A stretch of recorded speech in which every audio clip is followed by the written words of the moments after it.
So Wasim, tell us more then on the latest on these efforts to rid Mosul of IS fighters. Actually, we know that the Iraqi forces arrived into the town a few days ago. We are talking like heavy fighting since the 6th, and if we can see the map, I can tell you in which neighborhoods exactly. So we see the neighborhood Saddam in the north, where many Western journalists were trapped in the last days, and they were able to leave after the Iraqi counterterrorism forces took them out. We see the attack from Gogjali, where the neighborhood of Aden, and the neighborhood of Al Intisar.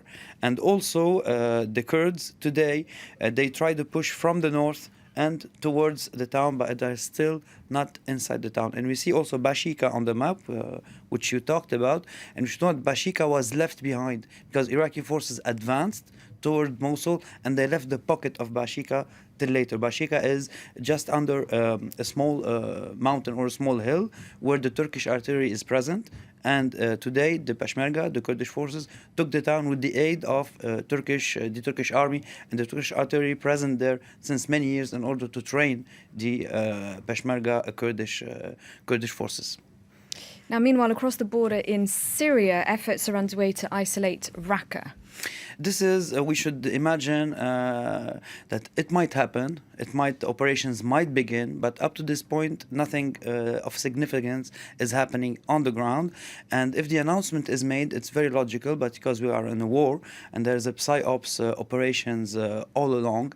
As you remember, a few weeks ago, everybody was saying the Islamic State is fleeing Mosul towards Syria. But actually the opposite was happening. Like fighters of the Islamic jihadis from Syria were joining the region of Mosul and the region of Ninawa in order to fight back the Iraqi forces and the Peshmerga. So today this announcement will force the jihadis at least to stay put in Raqqa and stop transferring forces into Iraq. So which is very logical because I guess that the US is looking at this theater in Iraq and Syria as one theater of operations. So it's very logical to try to combine at least the two operations. But I guess that we won't see any fighting in Raqqa before a long time. And this announcement can be explained one more time by their will, the American will, in order to fix jihadis in Syria and stop them from going and reinforcing the fronts in Iraq. All right, thanks very much for clearing that up for us, Wasim Nasser.